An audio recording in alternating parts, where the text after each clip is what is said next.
রামনবমী ভারতীয় জনতা পার্টির প্রোগ্রাম না। আপনারা বারবার ভারতীয় জনতা পার্টির নেতা হিসেবে যদি জিজ্ঞাসা করেন তাহলে আমরা বলবো এটা আমাদের প্রোগ্রাম না, কিন্তু একজন সনাতনী হিন্দু হিসেবে বলতে পারি হিন্দু বাঙালির সনাতনী সমাজের প্রোগ্রামে পরিণত হয়েছে রামনবমী। এবং পশ্চিমবঙ্গের অন্তত 2000 জায়গায় রামনবমীর শোভাযাত্রা, রামের পুজো হবে এবং দুর্গাপুজোর যে উন্মাদনা দেখা যায় সেই উন্মাদনা উৎসাহতে রামনবমী তাকেও ছাড়িয়ে যাবে। তৃণমূল হিন্দু বিরোধী পার্টি, হিন্দুদের কোনো উত্থানে, হিন্দু মানুষের জাগরণে তারা ভয় পায় এবং তার আগেই সেজন্য তারা লন্ডন পালিয়ে গেছেন তার প্রধান নেত্রী।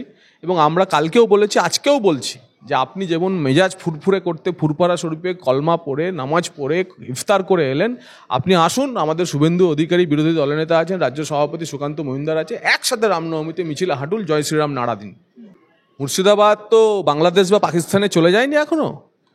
তো মুর্শিদাবাদ যতক্ষণ পর্যন্ত পশ্চিমবঙ্গ এবং ভারতের মধ্যে রয়েছে, বিরোধী দলনেতা কেন, পশ্চিমবঙ্গের ভারতীয় জনতা পার্টির যে কোনো কার্যকর্তার মুর্শিদাবাদে যাওয়ার অধিকার আছে এবং আমরা যাব। বিরোধী দলনেতাও যাবেন, আমরা দেখব সেদিন ভরতপুরের বিধায়কের হিম্মত কত বড়। আচ্ছা, আপনারা বলেছেন যে প্রত্যেক জায়গা থেকে 2000 জায়গা থেকে ঠিক 2 কোটি মানুষ বেরোবে। হুমায়ুন কবির বলছেন যে 10,000 লোকের জন্য কত স্কোয়ার ফিট দরকার তা আপনারা জানেন তো?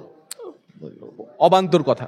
তমলুক নির্বাচন লড়তে গিয়ে এই ঐকিক নিয়মটা মেলাতে পারলে আজ তিনি সাংসদ হতেন।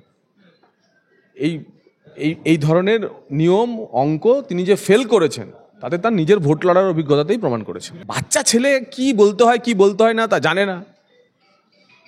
কে লক্ষ্মী কে অলক্ষ্মী, বাংলার আসল লক্ষ্মী কে এবং লক্ষ্মী পেঁচা কে, বাংলার মানুষ জানে। পা থেকে মিথেন গ্যাস বেরোচ্ছে। পুরো পরিষেবা দেওয়ার প্রাথমিক যে কাজ, সেই কাজেই হাওড়ার কর্পোরেশন, যে পুরনো কর্পোরেশন, যে প্রথম 2-3টে কর্পোরেশন পশ্চিমবঙ্গের, তাদের মধ্যে একটি, তারা ব্যর্থ।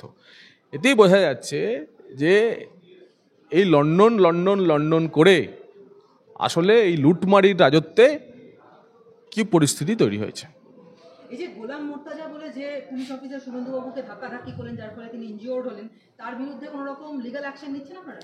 দেখুন, বিরোধী দলনেতা ইতিমধ্যেই আপনাদের এ বিষয়ে যা জানানোর জানিয়েছেন এবং এ নিয়ে যা করার বিরোধী দলনেতাই করবেন। রাজ্য সিপিএম এর ফেসবুক অ্যাকাউন্টে প্রোফাইলের ছবি বদল করা হয়েছে, যে নীল সাদা আকাশের মাঝখানে সোনালী রঙের কাস্তে হাতুড়ি তারা, কিছু ইঙ্গিত পাচ্ছেন কি? লাল ফ্যাকাশে হয়েছে, সিপিএম সেটা যে বুঝতে পারছে, সেজন্য সিপিএমের এই বোধোদয় হওয়াটা খুব ভালো। এবং লাল যার কখনো ফিরবে না, মাঝখানে তারা নিজেরা স্লোগান দিয়েছিল না যে ফেরাতে হাল ফিরছে লাল, এখন বোঝা যাচ্ছে যে লাল আর ফিরছে না, তাই তারাই তাদের রং বদল করে নিয়েছে।